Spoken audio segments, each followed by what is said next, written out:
Olá a todos e todas. Mais um programa Saiba Direito da Rádio Armazém, a rádio mais fodax do sul do país. O programa Saiba Direito conta com patrocínios de Colim Ramos e Jesus Advogados, escritório de advocacia com matriz em Porto Alegre, filial em Erechim, que atua na área previdenciária e civil e trabalhista, escritório, aliás, do qual sou sócio. Meu nome é Guilherme Colim. Recomendo que você se inscreva no canal Saiba Direito no YouTube. Temos mais de 200 vídeos com dicas jurídicas. Muito bem, hoje entrevistaremos o ex-vice-prefeito, ex-prefeito, deputado estadual constituinte, 2 vezes deputado federal, secretário de Educação e outras coisas que eu até já me esqueci. Estou falando de quem? De quem? De quem? De José Fortunati. Falaremos sobre liberdade de expressão, sobre o direito constitucional de liberdade de expressão, até que ponto ela supera, ela permite comentários nesse ou naquele sentido, quais são os seus limites, se é absoluto, se não é. Então, vamos lá. Prefeito, eu vou te chamar de prefeito Fortunati, porque é a memória mais forte que eu tenho a teu respeito. Então, prefeito Fortunati.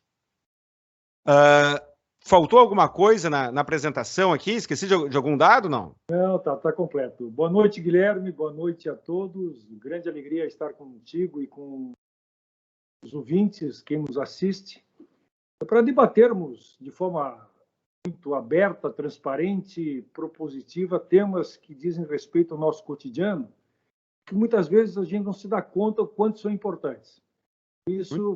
Vamos lá, vamos em frente. Vamos lá, que o pessoal está ansioso aqui para saber o que tu tem para dizer, né? Seguinte, prefeito,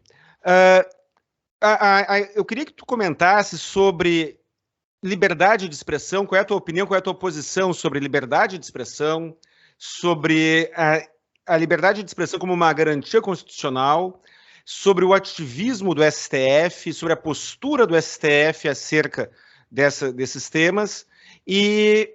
principalmente que comentasse sobre a prisão do Roberto Jefferson e, se puder, também acrescentar outros personagens políticos aí que também andaram fazendo comentários polêmicos sobre assuntos diversos, né? Guilherme, sem dúvida nenhuma, o conceito de liberdade de expressão, para mim, é um dos mais importantes, especialmente no atual momento. Todo mundo sabe, nós vivemos hoje uma polarização maluca entre 2 extremos, onde não mais se discute com dados, com argumentos. Virou Grenal, né? Simplesmente o pessoal se xinga de uma forma muito forte. Então, a liberdade de expressão ela tem que ser refletida no momento atual, certamente mais do que em qualquer outro momento. Eu sou daqueles que, felizmente, pela memória, eu resgato muito a nossa luta lá durante o regime militar, quando nós não tínhamos liberdade de expressão, liberdade de organização, liberdade de imprensa, liberdade religiosa, ou seja, havia uma imposição muito grande por parte do regime tentando cercear a forma como o cidadão brasileiro se comportava. Então, houve uma luta muito grande pelo processo de redemocratização, e é importante relembrar isso. Que idade tu tinha na época do governo militar, Fortunati? Eu passei, na verdade, durante uma boa parte da minha juventude no governo militar. Quando o governo militar começou em 1964, eu tinha apenas 10 anos de idade. Então, Mas botando 20 anos em cima ali, já tinha 30 quando acabou, né? Exato, não, vivi intensamente, porque na verdade, eu acabei vindo a Porto Alegre com 17 anos, há quase 18 anos, para cursar a universidade, e aí eu senti na carne, realmente, a forte repressão que se fazia naquele momento contra o movimento estudantil. Eu acabei me tornando presidente do Diretório Acadêmico dos Estudantes de Matemática e também presidente da Associação dos Moradores da CELDA, da Casa do Estudante Universitário. E tinha que cuidar com o que falava, né? Não, completamente. Para ter uma ideia, para que os nossos amigos compreendam, quando eu assumi a presidência do Diretório Acadêmico, toda a correspondência que era enviada ao Diretório Acadêmico, que era o da EMA, passava antes pelas mãos do diretor da faculdade para ele poder avaliar se a correspondência poderia ou não ser entregue no diretório. Então, isto já baliza exatamente o grau de censura. Vou dar um outro exemplo. E o impressionante é que pessoas aparentemente, né, supostamente inteligentes, supostamente aculturadas, achavam normal uma coisa dessas, né? Eu teria vergonha de fazer uma coisa dessa. Mas para eles era absolutamente normal. Um outro aspecto, na época, o grande meio de comunicação pública que nós tínhamos era o Jornal do Brasil. O Jornal do Brasil era, na época, que é hoje a Rede Globo, um jornal muito respeitado nacionalmente, um jornal que tratava muito seriamente os assuntos, especialmente da política. E, de vez em quando chegava o Jornal do Brasil, a gente recebia o Jornal do Brasil, a gente estranhava, porque na capa vinha ou uma receita de bolo ou um dos versos de Camões, do Lusíadas de Camões. Mas o que é isso? Um espaço nobre de capa de jornal, quem entende jornal sabe disso, um espaço nobre com receita de bolo. Eu acho que para bom entendedor meia palavra basta, né? Exatamente. O que era aquilo? Era a existência de censores, comandados, obviamente, de fora, que iam para dentro das redações dos jornais censurando textos. O Jornal do Brasil, não aceitando a censura, ao invés de substituir o texto censurado por um outro texto, simplesmente colocava, exatamente como forma de protesto, uma receita de bolo ou um verso dos Lusíadas dos Camões. Então, essa era a forma como o Jornal do Brasil encontrou para protestar contra a censura existente naquela época. Tinha que botar receita de pamonha, né? Receita de pamonha seria uma boa. Imagina, capa do Jornal do Brasil, que era o principal periódico, gastando espaços para colocar uma receita qualquer. Ou liberdade de organização. Meu sindicato, o bancário aposentado, o meu sindicato, na época, sofreu uma forte intervenção. Em 1979, nós perdemos completamente o controle do sindicato. A junta interventora assumiu o sindicato, nós não podíamos mais usar a sede do sindicato e assim por diante. Então, é importante lembrarmos isso, porque a chamada liberdade de expressão ela vem desta luta, da luta da sociedade brasileira, CNBB, OAB, tantas outras instituições e a sociedade como um todo lutando para que houvesse uma normalidade democrática. Essa normalidade democrática ela acaba se dando com muita ênfase no processo constituinte de 1988. Por quê? Porque aí sim, toda a pressão popular, pela redemocratização, pelas chamadas liberdades democráticas, acabaram encontrando um grande eco na maioria dos congressistas, dos então constituintes de 1988. E lá no artigo 5º, tu conheces muito bem, é que está cravado cláusulas pétreas que não podem ser mudadas, onde está exatamente liberdade de expressão, de organização, liberdade religiosa e assim por diante. E agora a gente está voltando um pouco no tempo, prefeito? Estamos retomando de outra forma, né? Estamos voltando para aquela estrada da censura? Na verdade, o que nós temos que avaliar? Neste momento, quando se começa um grande debate nacional e culmina com a decisão, para mim, é o ponto nodal da prisão do presidente do PTB, Roberto Jefferson, aí vem um debate que me parece extremamente importante. A liberdade de expressão, ela tem limites ou não? É sobre isto que, naturalmente, todos nós, que somos democratas, que pregamos o Estado Democrático de Direito, que defendemos a democracia, nós temos que nos debruçar. E eu não tenho dúvida de que este é um tema da maior importância. Tudo que já estudei, tudo que li, não somente no que diz respeito à nossa Constituição, mas à Constituição de outros países, Estados Unidos, Inglaterra, França, Itália, em todos há uma compreensão muito clara. A liberdade de expressão ela é ampla, mas com limites. Então, sim, nós temos, a Constituição Federal prevê como direito, como cláusula pétrea, a proteção à liberdade de expressão, mas também prevê a proteção à honra, à intimidade, que são outros direitos também de importância equivalente. Na verdade, a liberdade de expressão ela deveria estar acima de tudo isso. Mas o que acontece? Na medida em que as pessoas... Não, veja bem, eu vou citar um caso concreto. O que é liberdade de expressão? Eu posso chegar aqui e dizer os ministros do Supremo Tribunal Federal, alguns deles mais parecem militantes políticos e partidários do que realmente operadores de direito.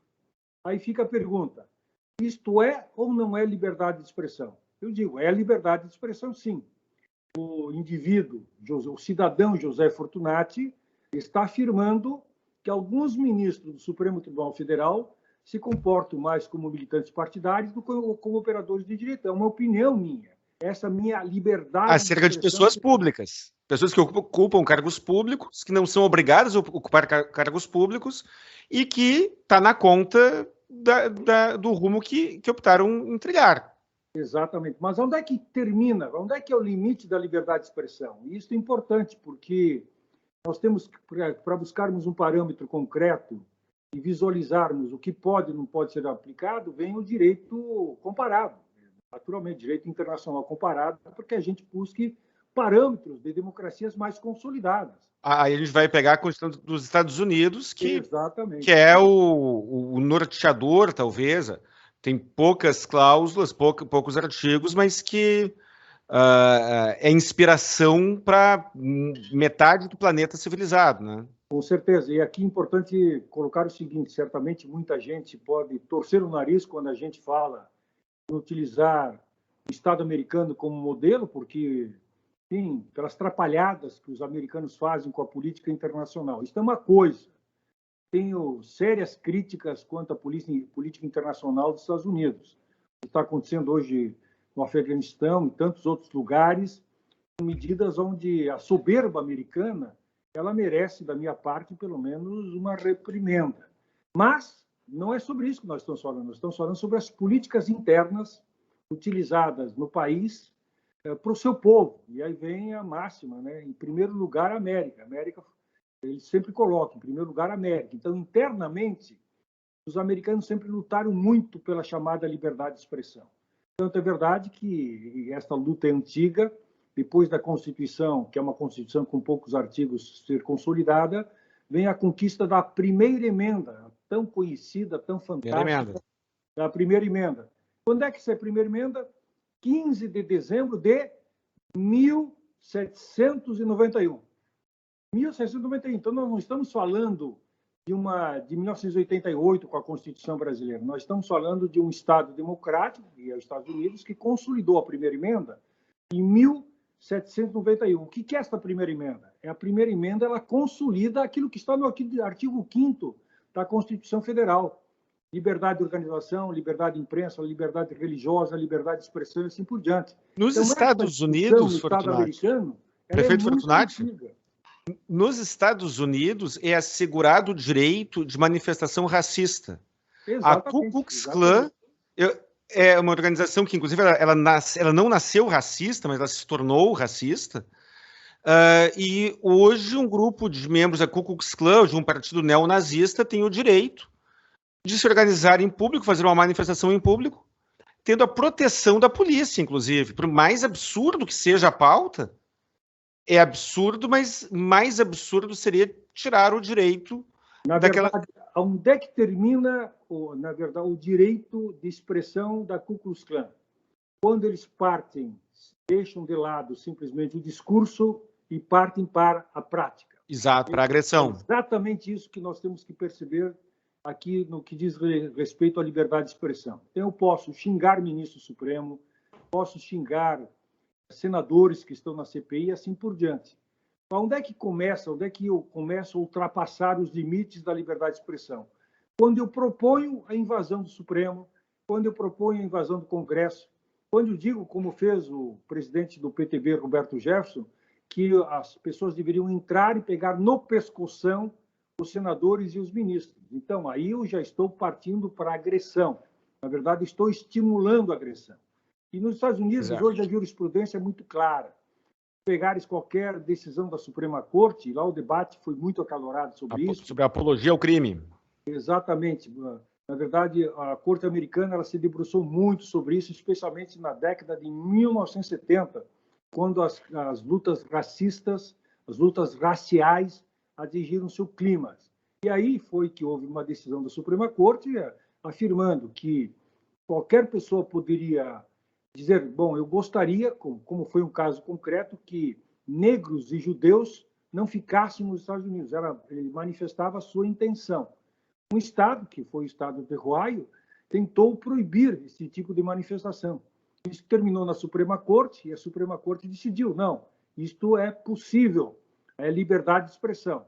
O que é vedado? É vedado qualquer ato que realmente incite a violência. Diz, bom, eu não quero que negros e judeus morem nos Estados Unidos. Está bem, a liberdade de expressão. Agora eu digo, nós vamos tirar à força os negros e judeus? Bom, aí incitando a violência. Aí é uma apologia. Exatamente. Então, o que a Constituição americana, né, a partir da primeira emenda, já com decisões tomadas, devidamente consolidadas pela Corte Americana, proíbe, é exatamente a incitação à violência, as ameaças reais, os discursos difamatórios, aqueles discursos que, obviamente, atingem a honra das pessoas e não simplesmente eu sou contra os ministros do Supremo. Isso é uma coisa. Aí eu digo, não, eu sou contra os ministros do Supremo porque acho que são e coloco um palavrão. Aí, obviamente, nós estamos entrando ofendendo a honra no discurso difamatório na ofensa à honra. Então, é importante que a gente discuta isso, porque o que nós não podemos é retroceder. O que a gente não pode, em nome da defesa de um suposto Estado democrático de direito, cercear as pessoas de se manifestarem. Então, nós temos que tomar este cuidado. Cuidados, bom, se o pessoal da direita que está se manifestando, o pessoal da esquerda diz, não, não pode. Se o pessoal da esquerda está se manifestando, o pessoal da direita diz, não pode. Essa granalização, esse programa da Rádio Armazém, ele tem a audiência principal em Santa Maria e arredores, mas para o podcast vai para fora do estado, né? A granalização é uma expressão que se utiliza no Rio Grande do Sul em função do Grenal, Grêmio, Inter, né? Que é aquela posição fanática, né? Esta granalização da política é muito ruim, ao meu ver, porque ela é contaminada por um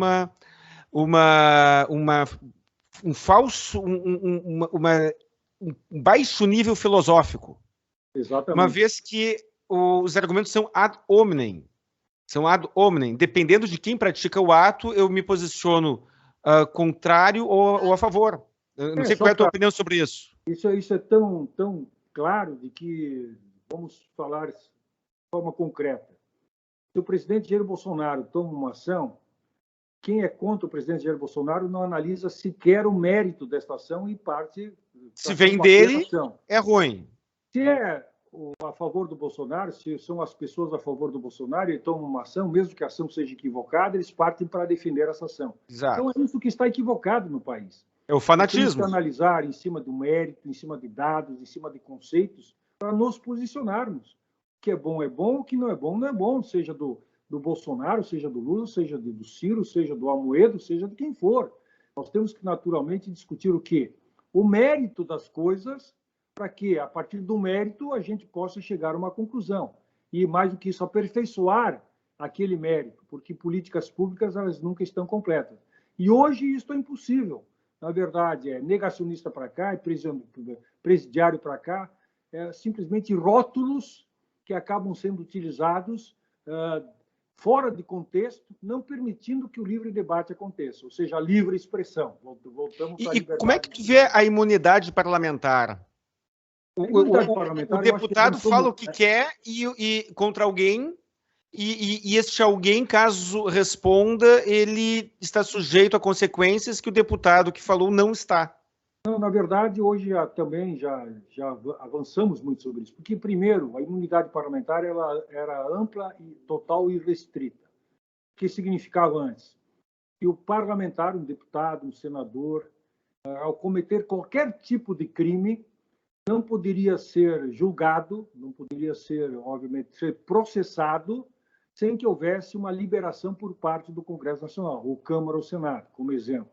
Felizmente, avançamos em relação a isso. Hoje, a imunidade parlamentar ela já é mais restrita. Se um parlamentar, como exemplo, para que as pessoas compreendam, cometer um estupro, ele, obviamente, ele não vai ser protegido pela imunidade parlamentar. Isso já ficou muito claro.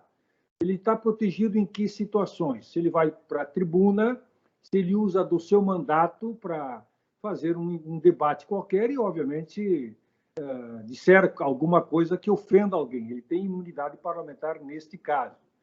Bom, perde imunidade quando terminar o mandato e ele pode sofrer as ações, qualquer tipo de ação e sofrer as consequências dos seus atos. Mas enquanto ele está no mandato, e se disser respeito a alguma coisa pública, ele tem a proteção, a imunidade, chamada imunidade parlamentar, que é necessária. Por quê?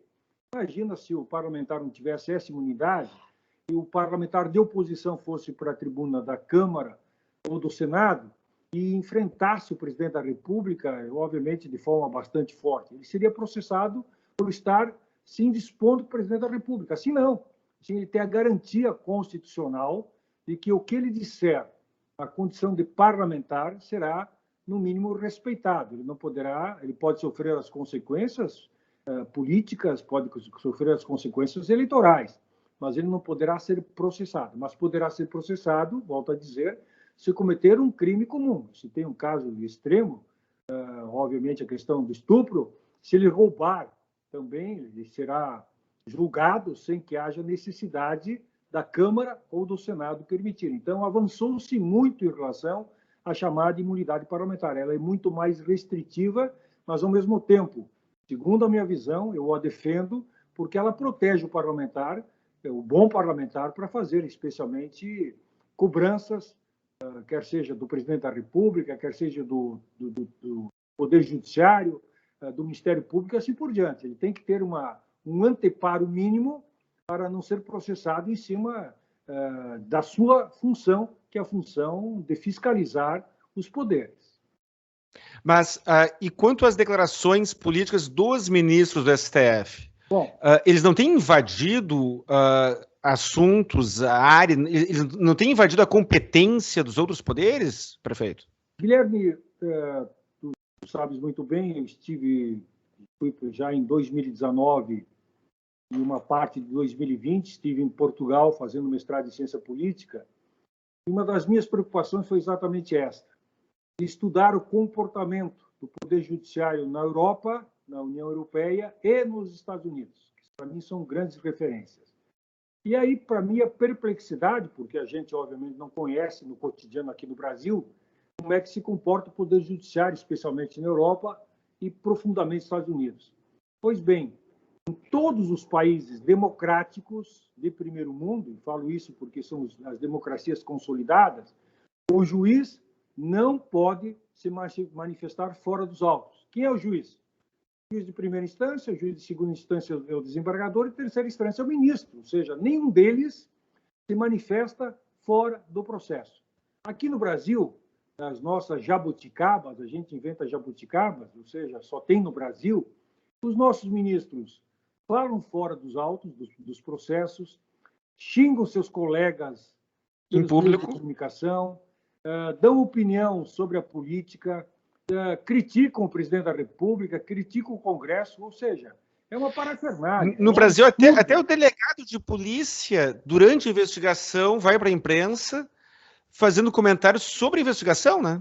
Sim, mas se o ministro do Supremo Tribunal Federal faz isso, ele que é ápice do Poder Judiciário, bom, isto abre, como se diz aí no interior, abre a porteira e todo mundo se sente no direito de fazer isso, que é um absurdo. Na verdade, o que os nossos, nem todos, vamos deixar muito claro, porque existem ministros que são muito ciosos do seu papel, não dão declarações, mas tem aqueles que todo mundo sabe, 4 ou 5, que todo dia estão dando declarações. A segunda observação importante, que a gente só se dá conta quando sai do Brasil. A única Corte Suprema, a única Suprema Corte, que tem televisionada as sessões, sabe qual é? A brasileira. Só. Não existe uma outra Corte Suprema americana, inglesa, francesa, italiana, lá de Portugal. Ninguém permite a transmissão. Por quê? Porque, obviamente, as sessões acabam se tornando muito mais políticas do que jurídicas. Eu, quando estava lá fazendo meu mestrado, recebi... Mas a Constituição Federal assegura que os atos do Poder Judiciário sejam públicos. Tudo bem. Isso não significa, obviamente, transmitir sessões.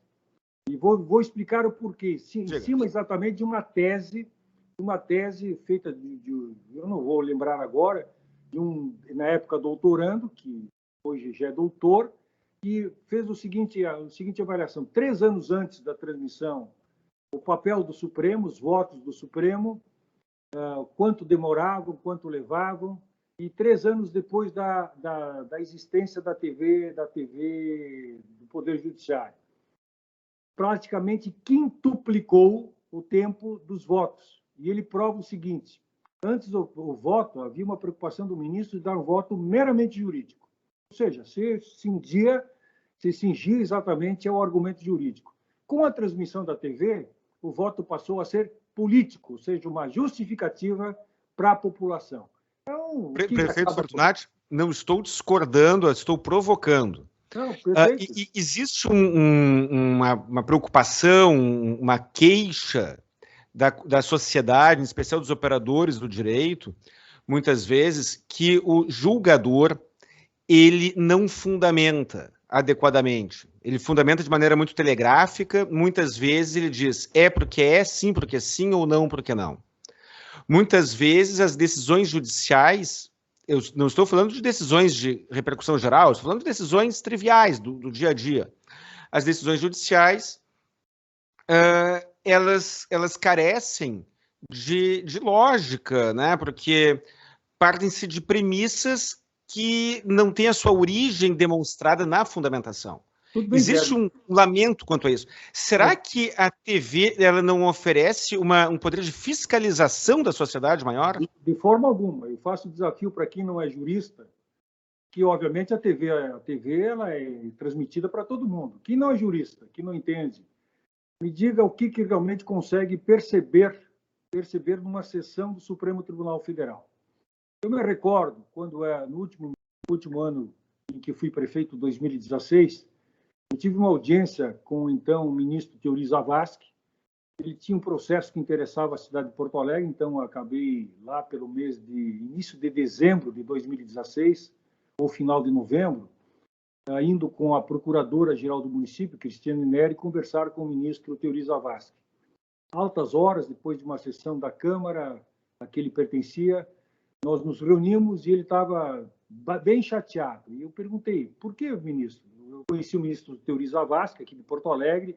Nós éramos, quando ele estava aqui no TRF, na 4ª região, nós éramos membros do Conselho do Grêmio, nós éramos conhecidos aqui do Grêmio, do Conselho do Grêmio. Então, eu tinha plena liberdade com o ministro Teori. Ele me disse, por incrível que pareça, olha bem para aquele canto.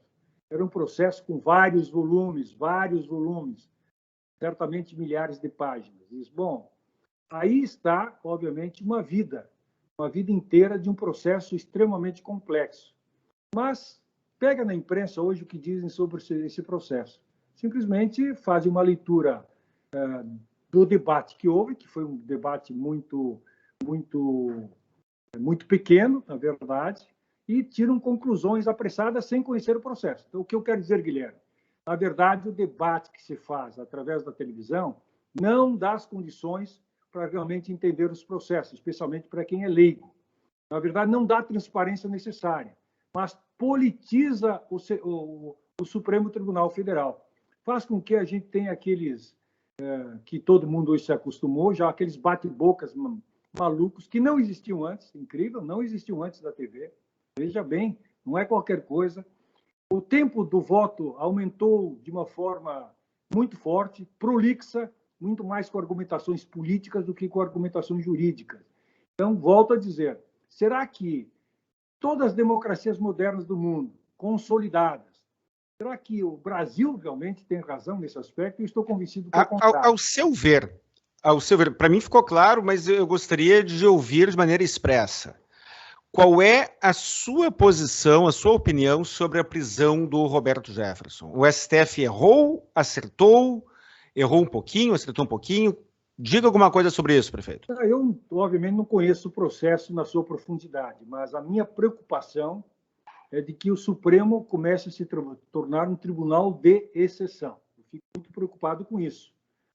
Que, se nós formos analisar por que é que realmente o processo contra Roberto Jefferson e contra outras pessoas começaram a acontecer? não foi porque eles ameaçavam o Congresso Nacional.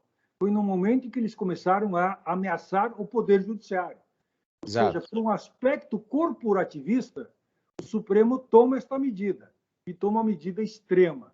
Eu fico preocupado, deixando claro o seguinte, Guilherme, não concordo em nada, em absolutamente nada, com o que Roberto Jefferson falou. Acho que ele foi despropositado, acho que ele foi agressivo, ameaçando o Supremo, ameaçando o Congresso, ameaçando o Estado Democrático de Direito.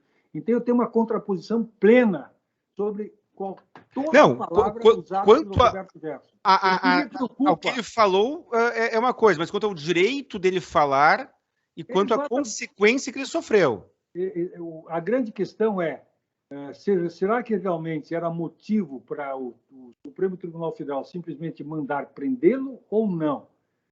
Então, e politicamente ele não ganhou? Ele não saiu lucrando com essa prisão? Com politicamente. Certeza. Eu conversava até com a minha esposa, Regina Becker, conversava com ela e dizia, olha, pode ter certeza, esta prisão consagra o Roberto Jefferson, vai ser um dos deputados federais mais votados do país na próxima eleição. Que é a estratégia de brigar para cima. Exatamente. Né? Brigar para cima. Tanto é que ontem a Cristina, que é a filha dele, fez um post, se tu entrares aí no Twitter dela, do Cristiane, aliás, tu vais ver que ela diz claramente, meu pai não aceita sair em prisão domiciliar com uma tornozeleira. Ou ele quer liberdade plena ou permanecer na cadeia. Ou seja, ele está fazendo jogo para ser político, consagrado do processo. Qual era o ministro aquele do Supremo que usava um chapéu aqui do Rio Grande do Sul, que brigava com Brizola? Não me lembro o nome dele. Eu não me lembro o nome do ministro do STF que frequentemente, que foi presidente do STF, um que usava chapéu. Paulo Brossard. Paulo Brossard. Paulo Brossard de Souza Pinto. O Paulo Brossard, uma vez, fez algumas considerações contra Leonel Brizola. E o Leonel Brizola foi interpelado, foi questionado por um jornalista, e o Brizola não deu ibope para o Paulo Brossard e respondeu: eu não tenho nada que falar sobre esse senhor. A propósito, eu estou preocupado com o IBAMA e com a proteção dos rinocerontes. Né? Ou seja, ele ironizou, brincou, mas não deu ibope. Não que o Paulo Brossard fosse menos que o Brizola, ou mais, não é isso, mas a fama dele, a projeção social era diferente, é claro. Com certeza. Então, a tática de brigar para cima, às vezes, tem um efeito, e aquele que está em cima, ao não reagir, ele consegue, de repente, frustrar essa intenção. Será que o STF não teria feito melhor se tivesse ignorado o Roberto Jefferson? Não, eu não digo ignorado, porque realmente as ameaças feitas são o próprio Supremo e os próprios senadores que fazem parte da CPI mereciam uma resposta. Só que eu acho que a resposta ela tem que ser dada através de um processo bastante forte, com liberdade de defesa e assim por diante. No momento em que se toma essa medida tão radical, eu, como não conheço o processo, é muito difícil avaliar o que realmente consta no processo, o Roberto Jefferson cresceu, sem dúvida nenhuma. Ele fez o possível. Só para lembrar um pouco, o Roberto Jefferson tinha uma notoriedade muito grande na época do Collor de Mello, ele era advogado Collor, hein? Roberto Jefferson, Collor de Mello. Eu era deputado federal, me lembro perfeitamente, Roberto Jefferson, o chamado líder do Centrão, juntamente com o Roberto Cardoso Alves, então ele tinha um destaque muito forte. Permaneceu com esse destaque até o governo Lula, quando estoura o mensalão. Aí ele vai para a prisão, sai por baixo e permanece por baixo longo tempo. Ele retorna agora fazendo o quê? Exatamente com esse tom provocativo. Eu não tenho dúvida de que o que vem acontecendo é muito bem pensado por Roberto Jefferson. Ninguém vai, o cara é maluco. Não. Sim, se eu começar aqui pode ter certeza. Ele é um cara muito inteligente. Se eu começar aqui na Rádio Armazém a xingar o STF e for para a cadeia, no ano que vem já me elejo deputado, de repente, né? Com certeza, vai ter uma parte da população que odeia o Supremo, porque se construiu uma imagem muito negativa do Supremo a partir dos próprios ministros, E a gente sabe, é só entrar nas redes sociais, o número de pessoas que, obviamente, batem fortemente no Supremo. Este é um eleitor que vai buscar candidatos como Roberto Jefferson no ano que vem. Teve um vídeo recente do Lula falando em regulação da imprensa, em regular a imprensa, em fiscalizar a imprensa. E o próprio presidente Lula, no passado, na época do impeachment da Dilma, numa manifestação, ele falou, ele usou uma expressão que eu achei muito violenta, em que ele disse, esse país pegará fogo, falou do exército do Stedley. Temos o exército do Stedley. Ao seu entender, as palavras do presidente Lula são mais graves, menos graves, equivalentes a essas do Roberto Jefferson? Olha, se nós voltarmos no tempo, certamente algumas expressões utilizadas pelo próprio Lula, pelo Zé Dirceu, poderiam ser consideradas com a mesma magnitude, com toda certeza. Outra coisa, naturalmente, é a discussão sobre a regulação da imprensa. Eu acho que é aquela história de um posicionamento político, liberdade de expressão. Ele está dizendo, eu não concordo com as atuais diretrizes que a imprensa se comporta e eu vou propor uma restrição. Então, isso para mim é liberdade de expressão. Eu não concordo, deixando muito claro, não concordo com este certo amordaçamento da imprensa que o Lula pretende construir, se for eleito. Mas eu entendo que se trata de liberdade de expressão. Ele tem todo o direito de se expressar a respeito da imprensa, de achar que a imprensa, como o próprio presidente Jair Bolsonaro, de que a imprensa puxa para cá, puxa para lá, de que a imprensa, enfim, é isto ou aquilo. Liberdade de expressão. Isso, para mim, é liberdade de expressão. Outra coisa, obviamente, é propor algo que feche os meios de comunicação, que volte à censura e assim por diante. Para mim, isto não seria admissível hoje. Prefeito, agora, mudando de assunto aqui, eu gostaria que o senhor falasse sobre a reforma eleitoral para o próximo ano. A proposta da adoção do distritão, ela foi derrotada, né? E a questão da volta das coligações. O que o senhor teria a dizer sobre isso? Guilherme, este foi um bom debate, um grande debate que a Câmara dos Deputados enfrentou até o mês passado, até o mês de julho, especialmente voltado para a adoção ou não do distritão. É importante sempre lembrar a quem nos acompanha que hoje nós temos um sistema chamado sistema proporcional. O que é isso? Ele serve para deputados estaduais, vereadores, deputados estaduais e deputados federais. Ou seja, o sistema proporcional ele só serve para vereador, deputado estadual, deputado federal.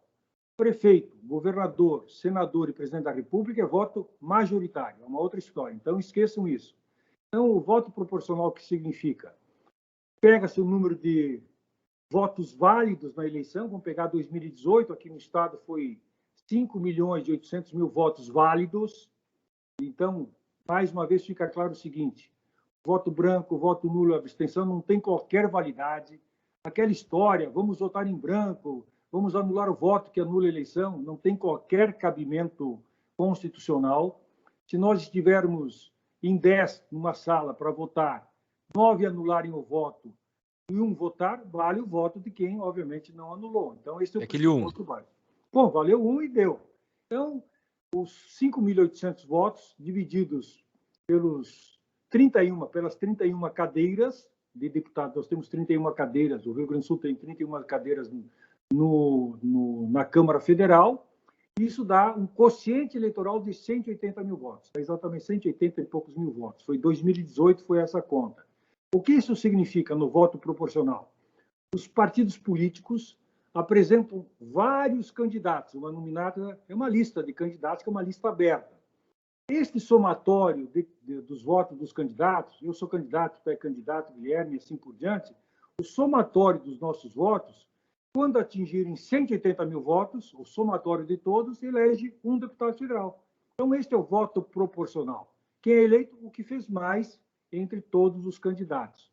O que o distritão pressupunha? O distritão terminava com essa regra do voto proporcional e dizia o seguinte, os candidatos mais votados, independentemente de sigla partidária, independente do número de votos que os partidos tenham adquirido, simplesmente, individualmente, os mais votados é que serão eleitos. Então, mudava completamente a dinâmica. Isto acabou não recebendo o número de votos suficiente. Teve maioria na Câmara, mas não atingiu o número de votos suficientes, porque era uma reforma da Constituição, e para isso era necessário 3/5 da votação. Nós temos, até exemplificando, nós tivemos nas eleições, algumas eleições atrás, o deputado Enéas, que ele sozinho elegeu 2 ou 3 deputados além dele próprio. Exatamente. Acho que o Tiririca também elegeu ele e mais um. O Tiririca elegeu 4, que é o seguinte: somatório dos votos do Tiririca, mais o somatório de outros deputados, candidatos que tinham muito pouco voto, mas acabou dando o quociente de 5. Ele mais 4. O puxador de voto elege, e aí onde é que está a democracia? O fulano de tal fez X votos e não se elegeu. O Beltrano fez 1/10 daquela quantidade de votos, mas como ele estava no mesmo partido do Enéas, ou do Tiririca, ou de alguma estrela da política, ele se elege, sendo que a população em si não o queria lá, né? A quantidade de pessoas que o queriam lá eram poucas. Sim, esta foi a discussão que se fez. E o Distritão acabou não passando, então nós continuamos com o voto proporcional. A segunda questão polêmica é a volta das coligações. O que é a volta das coligações? Até 2018, era permitido que vários partidos se unissem em torno de candidatos a deputado e candidatos a deputado estadual e deputado federal. Então, nós podíamos juntar várias siglas com os mesmos candidatos, e quando esse somatório dos candidatos das várias siglas atingisse os 180 mil votos, elegia um deputado federal, o mais votado. Uma fusão, né? A partir do ano passado, a coligação caiu por terra e os vereadores não puderam mais. Partidos que apresentaram candidatos a vereadores só puderam apresentar a sua nominata. A nominata do PT, a nominata do MDB, a nominata do PROS, a nominata do PSDB, assim por diante. Não podiam mais coligar. E esse debate voltou à tona aqui na reforma eleitoral e a Câmara está propondo a volta das coligações. Mas as coligações, elas não provocavam, às vezes, alguns casamentos esdrúxulos? Com certeza. Partidos de filosofias totalmente antagônicas, na cidade tal abraçados, na outra cidade se degladiando? Mas veja bem, Guilherme, nós estamos falando de coligações na eleição proporcional, porque na majoritária, para prefeito, governador e presidente da República, as coligações continuam acontecendo. Então, isso que tu estás falando, de combinações esdrúxulas, vai continuar acontecendo na majoritária. Prefeito, deputado estadual, prefeito, governador e presidente da República. Agora, o interessante, a gente estava falando dos Estados Unidos, o modelo americano é bacana. Não existem 2 partidos apenas, existem 2 partidos com representatividade. Sim, que é o Partido Republicano. Mais de 100 partidos. O Partido Republicano e o Partido Democrata. E o mais interessante é que é claro, tem que ser americano. Então, eu usaria como exemplo, se eu quiser me candidatar, eu não poderia, porque eu não nasci nos Estados Unidos. Mas se o seu João das Alfaces americano quiser se candidatar a presidente, ele pode se candidatar? Pode. Mas existe a candidatura avulsa. A candidatura sem partido. Aqui no Brasil... candidatura avulsa, que nós não temos no Brasil. No Brasil, obrigatoriamente, para que alguém possa disputar o processo eleitoral, eles têm que estar filiados no partido político, diferente do Estado americano. O modelo da candidatura avulsa é permitido nos Estados Unidos. Sim, é permitido. E aqui no Brasil, não permitido. Aos seus olhos, prefeito, não seria mais democrático autorizar a candidatura avulsa no Brasil? Olha, a questão da democracia sempre é uma leitura relativa da realidade que nós estamos analisando. Para mim, democracia forte, consolidada, é aquela que tem poucos partidos devidamente consolidados. O que significa isso? Eu acho que hoje nós temos, na prática, uma verdadeira sopa de letrinhas. Nós temos 35 partidos registrados, 30 com representação na Câmara dos Deputados. Então, é um número excessivo. As pessoas sequer sabem de que partidos se tratam. Nós não temos mais aquela clara identidade, partido de esquerda, de centro, de direita, como tivemos no processo da redemocratização. Logo que redemocratizamos lá em 88, saímos do MDB e Arena, e surgiram alguns partidos, eles mais consolidados nas suas posições. Com o passar do tempo, com a criação de tantas siglas, perdeu-se muito essa identidade. Então, por isso foi criada a cláusula de barreira, que eu sou a favor. Ou seja, os partidos que não atingiram lá em 2018, 1,5% do eleitorado em 9 estados, eles não têm mais acesso ao tempo de rádio, TV, fundo partidário e fundo eleitoral. Então, eles continuam existindo, mas não têm mais o acesso a isso. E com redes sociais, isso é tão importante como era no passado? Com certeza, com certeza. Na verdade, nós temos que perceber que a campanha ela é um conjunto de coisas, onde as redes sociais existem, onde a presença do candidato é fundamental, onde o panfleto ainda é muito forte, onde a propaganda na TV tem um impacto muito grande, o pessoal tenta minimizar, mas o impacto que a propaganda na TV tem, ela é muito forte, especialmente nos últimos dias de campanha. Então, esse somatório. Na medida em que o partido perde o direito ao tempo de TV, tempo de rádio, fundo partidário e fundo eleitoral, ele, obviamente, tem menos condições de disputar. E automaticamente os partidos começam não somente a diminuir, mas a se fundir. Prefeito Fortunati, hoje eu me acordei... Que não atingiram o quociente eleitoral, eles tiveram que se unir com outros. Então, vai diminuindo o número de partidos. Prefeito Fortunati, hoje eu me acordei do contra. Hoje não é o teu dia de sorte, porque hoje eu me acordei de pé esquerdo. Hoje eu me acordei gosto disposto a complicar. Para que simplificar se a gente pode complicar, né? Com certeza. Me diz uma coisa, não teve uma eleição, acho que a segunda eleição em que o Enéas, que a gente estava falando agora há pouco, se candidatou, que ele ficou na frente do Brizola até? Ele ficou, acho que, em 4º lugar na eleição para presidente da República, na eleição de 94, não? Não, o Brizola foi candidato em 1989. E depois de novo, não foi? Depois, 1989, 1993. Isso. 94. 94. São 5 anos. E o Brizola, com todo o aparato político, ele perdeu para o Enéas, que tinha um partido nanico na época, né? Mas faz parte da democracia. Na verdade, no momento em que tu consegue participar...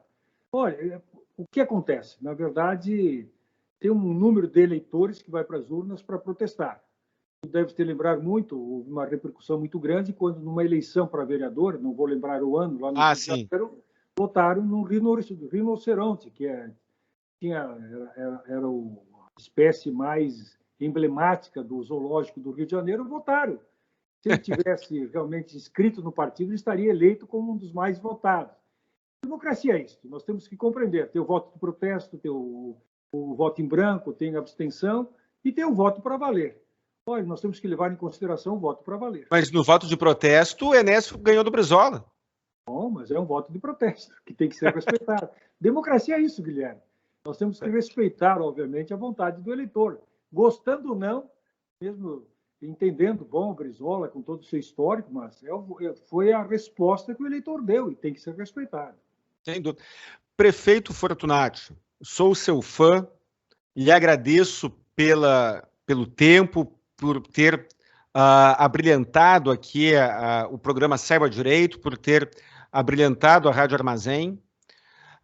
Nós temos uma questão de tempo aqui, já estamos com 40, quase 50 minutos de programa. Agradeço. Gostaria suas últimas considerações aí, rapidinho, se puder, 1, 2 minutinhos, se puder fazer as últimas considerações para os nossos ouvintes.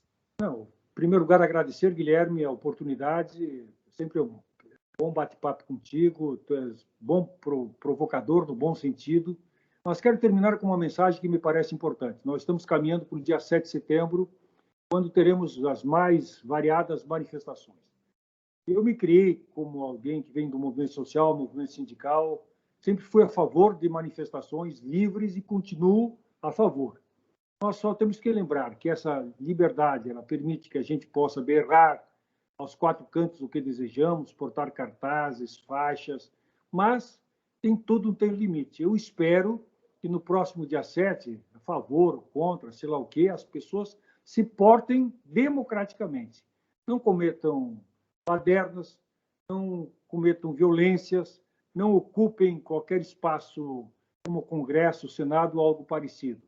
É isso que a democracia não pode sofrer. Eu me lembro de 2013, quando era prefeito de Porto Alegre, grandes manifestações vinham acontecendo de forma pacífica, ordeira, maravilhosas, até que surgiram os black blocs, tu deve lembrar do Guilherme, os mascarados que começaram a depredar, a pichar, a quebrar bancos, lojas, assim por diante, e com isso o movimento refluiu de uma forma mortal. Então, vamos protestar, vamos nos manifestar, mas com as regras do Estado Democrático de Direito. É isso aí, meu querido Guilherme, obrigado pela atenção de todos, um grande abraço, que Deus abençoe a todos e até a próxima oportunidade. Muito obrigado, prefeito Fortunati, muito obrigado, espero tê-lo mais vezes aqui no programa Saiba Direito, e gostaria também de agradecer a você que está em casa,